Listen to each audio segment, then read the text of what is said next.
Tom Bower just dropped news that's reportedly left Meghan Markle seriously uneasy. The investigative biographer who cracked open the couple's private world in his 2022 bestseller is officially back with a sequel, and this one sounds even more explosive. All right, so Revenge was released in July of 2022. Since then, based on polling and media coverage, how would you describe the trajectory of Harry and Meghan's reputations professionally and personally? It feels like they've taken quite a bit of a dive. His new book, Revenge 2, promises deeper revelations that can't be spawned or smoothed over by any PR team. Tom Bower, who has been working on the sequel to Revenge for some time, has secured a big money serialization deal with Rupert Murdoch's News UK, specifically the Times newspaper, but I believe it may also extend to the Sun newspaper too, to reveal the first bombshells from his book, which is expected to further damage the Madam of Montecito. Bower has already locked in a major serialization deal with News UK, meaning the Times and the Sun will be releasing juicy excerpts week after week, keeping the spotlight blazing. Are declining. I think that his reputation is somewhat toxic. And when the first book hit shelves, Meghan and Harry still had huge streaming contracts and plenty of Hollywood cheerleaders, but those days are gone. Revenge 2 comes at a time when their empire has taken multiple hits. Spotify pulled the plug, Netflix projects fizzled out, and their lifestyle ventures faced reports of millions tied up in unsold stock. But this time, the story isn't just about money losses. Bower's diving deep into long circulating questions: early social ties, elite party circles, private club connections, and suspicious timeline gaps critics have pointed out for years. Apparently Prince Harry is already talking to divorce lawyers. So this is kind of interesting. This is the woman that the papers are citing for this reporting is a longtime royal insider, a socialite. She's been right. I've been following her because she's great TV. She's been right about a lot. And she's claiming she's heard from several sources now that he's hired a lawyer, and it happens to be somebody who's a great divorce lawyer and specializes in divorce. Subjects once brushed off are now being examined in full detail, and the tone is far more intense. This isn't just a tale of downfall. It's a forensic look at how a public image was carefully crafted, sold to the world, and later torn apart. And what would Diana think of Harry attacking William in that way? She'd be appalled by her son's behavior. And that was, again, so nauseating, the way he kept on bringing in Diana. Diana, who appealed to the media all the time, who phoned journalists secretly. And for those unfamiliar with Tom Bower, his reputation speaks loud. He's been nicknamed the Witchfinder General of biographers for a reason. Life hasn't been so rosy for the couple. They have gone through endless challenges, the vast majority of which are all self-inflicted. And this weekend we had some new news that seems to kind of reiterate the idea that Meghan Markle, she wants to go back to the past. She wants to relive. Over his long career, he's written more than 25 unauthorized tell-all books on some of Britain's most powerful names. Her glory days, because she has hired Sunshine Sachs as her new PR representatives, who were representing her back in 2016. And at the same time, Harry is in the UK fighting for a court case that really has no bearing on any of this, but we have heard endlessly that he wants to reestablish himself. Robert Maxwell, Richard Branson, Tony Blair, Boris Johnson, Simon Cowell, and even Prince Charles. You write in the book, Harry must be nuts. This is one of the text messages his friends were sending around to each other after Meghan's first introduction to Harry's friends in 2017 during a shooting weekend at Sandringham. His style never changes. He digs deep, hunts down the voices his subjects wish stayed silent, checks every claim, cross-references every document, and builds timelines that hit hard. I think personally, I think they've separated their professional lives, but I think what's really a great problem for them now, as of in the last few weeks, is that Meghan has got no real income anymore. She's finished. His first book on the Sussexes became a global #1 hit, built on over 80 on-the-record sources. It certainly brings to light that whole theory of you put a frog in boiling water, it jumps straight out, but if you put a frog in cold water, it will slowly boil to death. And I think a lot of people, whilst myself hasn't actually been really shocked by the revelations because I was aware of, I'd say, most of them. Many of whom had never spoken before, breaking their silence after years of holding back. And so he became hypersensitive and blamed the media for the crashes of his relationships, never thinking that they could have something to do with himself. So he's a very complicated, depressed, unintelligent man who is seeking a role and has got really nobody on whom he could rely, which is in the end where Meghan stepped in. I mean, a needy man met a woman who could help him with his needs. What's got people most rattled this time isn't just the gossip, it's Bauer's unbeatable legal record. Despite constant pressure from lawyers, he's never lost a defamation case. This sequel might be the most daring one yet. Tom Bauer's work has always been rooted in solid evidence, verified documents, financial filings, and records built to survive any courtroom challenge. For Revenge 2, he's gone even deeper, spending years moving between Canada and the US, attending public events like the Invictus Games in person, taking notes and talking directly with those who've crossed paths with Meghan and Harry. In one interview, Bauer boldly stated, "I've got a lot of new material already, and I think the whole world wants new insights." The book is set to hit shelves in early 2026, and this time reports claim Meghan and Harry won't have any control or say over how the story is told. No PR filters, no edits, just raw revelations. But I do think that when you're mocked so publicly as they've been, their value begins to nosedive pretty quickly. And I don't think they're finding any more sources of income. Interestingly, the Daily Mail is said to have skipped bidding for serialization rights due to its ongoing legal disputes, but the Times and the Sun are diving in without hesitation. Both papers are preparing to roll out the new material in full, ready to stir massive conversation week after week. That is the picture Tom Bauer paints in about the first 100 or so pages of his new book about Harry and Meghan. And so, guys, I'm going to just share with you a couple of the insights that I saw and some of the huge warning signs about who Meghan is and her intentions and how really this whole thing with her and Harry will absolutely end in tears. One particular flashpoint that Bauer is expected to revisit dates back to February 2023, when South Park aired its infamous worldwide privacy tour episode. The satire nailed what many thought, but few dared to say aloud, showing animated versions of the Prince and Princess of Canada shouting about privacy while endlessly revealing personal details. The comparisons to Meghan and Harry were instantly spotted. Online chatter exploded, especially when fans linked one parody moment to a real hospital video Meghan herself had shared earlier, something she'd originally posted as a light, joyful clip. That innocent video suddenly became the center of a worldwide debate and endless mockery. I think it's going to be explosive because Meghan Markle can't control this narrative.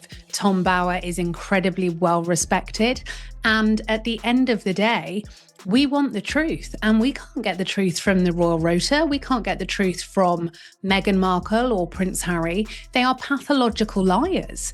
They cherry pick what they want to believe or what they want us to believe. She reportedly thought it would be empowering and fun, but South Park twisted it in a shocking way. The show animated Meghan's character dancing proudly with a baby bump, only for it to drop to the floor, exposed as a pillow. That one outrageous moment blew up across the internet. Social media went wild, recreations, memes, and clips everywhere. The catchphrase, "respect our privacy," turned into a viral punchline overnight, reshaping how people viewed their public image. Another South Park scene showed a computer-style profile tagging the Meghan-inspired character with 4 brutal words critics say cut deep: sorority girl, actress, influencer, victim. Reports claimed Meghan's team tried to stop the episode from airing, but it didn't work. South Park stood firm, fully protected by free speech laws and its right to satire. The episode's impact was massive, and Bauer's next book looks ready to unpack exactly why it hit such a nerve. The Sun and the Times did not do a deal with Tom Bauer for his book on the Beckhams, and it was because Those two newspapers are in the pockets of the Beckhams. They didn't want to run negative revelations about the Beckhams. I'm told that there is some disappointment from Bauer that the Mail did not bid for Revenge Part 2, but of course that is because the Mail's coverage of Harry and Meghan is now corrupted because of the ongoing court case, which is still taking place in the High Court. Tom Bauer reportedly kept a close eye on how the South Park storm played out, tracking every twist and public reaction. He paid special attention to Hollywood's response behind closed doors. One studio executive even told Variety, "No one wants that kind of circus." Sometimes, I don't know, words seem superfluous really. Meghan shared that bedside twerking video, taken shortly apparently before she gave birth to Lilibet. Remember the child that she named after the Queen's private nickname that was given to by Duke of Edinburgh, without getting permission from the Queen. But Bauer isn't just chasing jokes at gossip, he's digging into what lies beneath. He's long argued that satire only lands when it reflects what people already believe deep down. It's uncomfortable. I don't think, because she's done this before for photos, I don't think that is a real baby bump. I think way too big. It's way too big. And sort of too low as well. Yeah, it's like a metre out there. I mean, It looks the wrong shape. Where's she going to give birth there? Through her knees or something? I mean, that is... From his perspective, South Park didn't create public doubts. It simply echoed conversations that were already happening everywhere. Well, he just found her just too vain and too self-interested, which seems like he met his own match. But in the end, Simon doesn't really like many celebrities. I noticed when I went with him to the Oprah Winfrey Show and many other places around Hollywood.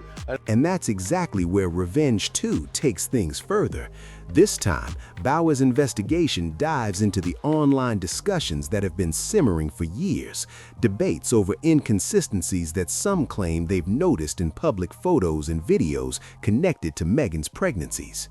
These online threads have spread widely, often without proof, but they've kept resurfacing. Elsewhere, he's a rather shy guy. He's always afraid of being associated with people who are bigger than him or who might put him in the shade. Bauer is said to have reviewed every major theory and image that critics point to. Photos where appearances seemed to shift in short time frames, clips where people debated her movements or posture, and public outings that left audiences questioning what they were seeing without knowing the full story. Be afraid. Be very afraid. And I don't mean this truly creepy new picture that Meghan Markle has just released, looking stalker-like. Apparently that is to promote as ever. But what I'm actually talking about is the fact that Ms. Markle herself should be afraid, because I can reveal Tom Bauer. In earlier interviews, Bauer mentioned he left out some personal material from his first book because of strict British privacy laws, but things have changed now. Reports say this time he's working with American publishers, meaning U.S. legal standards apply, giving him more room to explore sensitive material. A man who she abandoned for months to the media and now presents her mother, Doria, speaking for the first time, telling outright lies about her ex-husband. I mean, this was a calculated attempt against the family. And he's been gathering supporting documentation for years to back up his findings. The questions he's said to be examining are sharp but carefully phrased. Why were no interior hospital photos ever released? Why did some announcement timelines seem unusual to observers? Tom Bauer, the legendary royal author, is sharpening his quill for a new edition of his book set to reveal huge secrets inside Prince Harry and Meghan Markle's marriage. And why did certain images spark so much confusion among critics? Importantly, Bauer doesn't label these points as accusations or claims. He lays out the contradictions, connects the evidence, and lets readers decide what to believe for themselves. Tom Bauer's careful, evidence-based approach has consistently shielded his work from legal backlash. Insiders say even the publishers behind his earlier projects were stunned by the depth of detail he managed to uncover. He's known for walking a fine line, handling sensitive material while keeping everything grounded in documentation, not gossip. He reminds readers that paperwork doesn't lie, Tax filings, public records, and official certificates exist outside of rumor or online chatter. And one of the new angles he's said to be exploring in Revenge 2 involves Meghan's age. Official documents list her birth year as 1981, putting her in her early 40s. But researchers have dug up older interviews, industry databases, and casting listings showing earlier birth years, some even noting 1978 or 1979. Observers say this detail could be significant because age plays a huge role in Hollywood casting and career perception. The difference of just a few years can completely shift how someone is seen in the entertainment industry.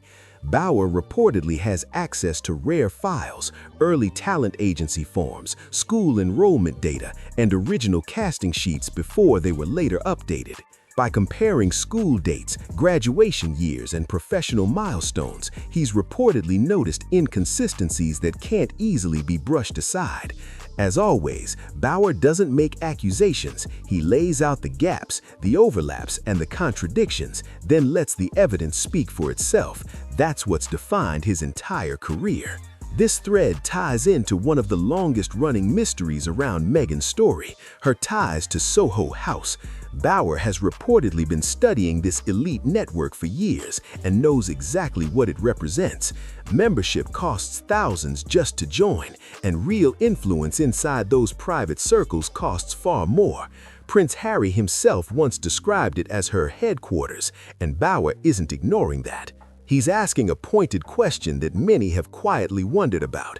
How did a relatively unknown actress with modest TV income manage to gain such steady access to some of the world's most exclusive private clubs? His focus has zeroed in on Marcus Anderson, Soho House's global membership director. Bauer noticed something striking. Anderson's career and Meghan's movements often seem to align. Los Angeles, New York, Toronto, London, and later California. Wherever Meghan went, Anderson seemed to appear soon after. He was even present at her royal wedding, not as a distant guest, but seated among the VIPs, treated as a close friend. That level of proximity raised eyebrows among those who understand how Soho House's power networks operate. It wasn't just casual friendship, it hinted at something deeper within those elite social structures. Then, of course, are the long-circulating yacht pictures, images that have floated online for years, claiming to show Meghan on luxury boats with wealthy men before meeting Harry. Bauer reportedly reviewed these too. He acknowledged that some of the photos were misidentified or incorrectly linked to her, but he also noted that the broader question remains: how did she gain access to such exclusive scenes? At the time, Meghan's reported salary from Suits was around $50,000 per episode. Good money, but nowhere near the kind of wealth needed for private jets, designer wardrobes, or high-end yacht parties in places like Saint-Tropez. And that's where Bauer's key question lands. Who was funding the luxury lifestyle she seemed to be living before entering royal life? Media outlets had already shared images of her attending lavish events long before she met Prince Harry, pictures that sparked waves of curiosity and online debate. What really caught Bauer's attention wasn't the images themselves, it was her response, or rather, her silence. She's known for pushing back hard on invasions of privacy, taking legal action over a private letter to her father, speaking out about media intrusion after the Oprah interview, and even threatening lawsuits over certain tabloid stories. But when it came to these particular lifestyle claims, there was no public denial, no court filings, no statements, nothing at all. Bauer reportedly views that silence not as proof of guilt, but as an intriguing data point, a quiet space in a story full of noise. And now, sources say he's been tracking down and speaking directly with people who knew her during those pre-royal years, determined to piece together how it all truly began. Tom Bauer has reportedly been reaching out to people who actually saw things happen, those who attended the same parties, moved in the same social circles, and remember the details others have long forgotten. As Bauer often points out, non-disclosure agreements don't last forever, and once they lapse, truth has a way of coming out. At the same time, he's been tracking one of Meghan's most public business ventures and its rapid collapse. In April 2024, Meghan proudly launched American Riviera Orchard, telling Harper's Bazaar that her products had sold out almost instantly. Headlines exploded everywhere. Meghan's jams sell out in hours. It sounded like another victory, but Bauer didn't buy the surface story, and when he dug in, things looked very different. A Reddit user reportedly discovered a technical glitch on the website's website that exposed hidden inventory numbers. Bauer obtained those same figures, and what he found was staggering. According to the data, roughly $23 million worth of stock sat unsold in warehouses, including about 137,000 jars of fruit spread, valued around $6 million. In one 24-hour stretch, just 26 jars were sold. Based on those numbers, Bauer calculated that clearing all remaining inventory could take nearly 9 years. And because the products were perishable, much of it would eventually expire and become waste. His findings suggest the sold-out story was more of a marketing illusion, a launch strategy built around artificial scarcity. Only a few hundred jars were initially released to create hype, leading media outlets to blast the story of massive demand. Then, a much larger production run reportedly followed, more than 150,000 additional units. But while the headlines generated buzz, the sales never caught up. Bauer's review doesn't stop there. Before she met Harry, was setting up paparazzi pictures in London. She now acts as if the paparazzi are literally the devil incarnate. She begged the paparazzi to photograph her, and they wouldn't. And when they did, she says, "Oh, I don't want to, I'm hurt." And that ridiculous story about how they first met, the whole thing was a tissue of inaccuracies, to be polite. Well, because what do you make of that? Because as you know, Harry was always very insistent. Right around the time they were leaving royal life, moving to California, and signing massive... He's also been digging into product claims, candles that allegedly lacked scent certifications, pricey subscription boxes that never fully launched, and homemade jams that were actually produced in a large-scale Illinois factory. He's documenting every step in detail, from manufacturing to marketing, making sure no part of the story gets lost. Now there's talk of a cookbook on the horizon. Early previews have drawn comparisons to major lifestyle brands, with critics pointing out similarities in layout and recipes. Bauer reportedly knows top industry insiders are watching closely. If familiar recipes or replicated designs appear in print, his job won't be to accuse, it'll be to document exactly what unfolds next. But sources say Bauer's most sensitive investigation hasn't even surfaced yet. It involves family narratives and long-term image management, a chapter he's said to be handling with extreme care. Central to this section is Meghan and Harry's Arkwell Foundation, now rebranded as Arkwell Philanthropies. According to reports, Bauer has obtained the foundation's full 2024 tax filings, including Form 990 records, donor information, and detailed expense reports. And the numbers jump off the page. Total expenses reportedly reached about $5.1 million, while total donations came in at only $2.1 million, leaving a $3 million shortfall in a single year. The filings also show that expenses rose by more than 50% year over year, while donations dropped by about 60%. Bauer's main question: where did the money go? According to the documents, around $913,000 were paid in salaries for just 2 employees, nearly $500,000 each. Another $2.9 million was categorized vaguely as other expenses. Bauer, who's deeply familiar with nonprofit accounting, notes that this section often hides big-ticket items like security, travel, accommodations, and management fees. Meanwhile, reported charitable grants totaled just $1.25 million, meaning roughly 5 times more was spent on internal operations than on outside causes. Around the same time, California state records listed the foundation as delinquent, and reports claim federal regulators requested more documentation. Soon after that scrutiny began, the organization quietly rebranded and shifted to a fiscal sponsorship model, a move Bauer believes was far from random. He reportedly views the timing as highly relevant to questions of intent and transparency. In the nonprofit world, established charities usually keep operational costs near 10% of their total revenue, but Archwell's filings showed expenses more than double their reported income. Bauer insists his analysis relies purely on records, not speculation. And behind the scenes, he's hearing more voices willing to talk. Sources say former staff members are opening up, especially as non-disclosure clauses expire. Reports indicate that at least 11 senior staffers have left the organization over time, including key figures like James Holt, who returned to the UK, and Meredith Maines, who exited after reported internal conflicts. Bauer is tracking each departure with precision, seeing a clear trend emerge. As he puts it, confidentiality has limits, and people who feel mistreated rarely stay silent forever.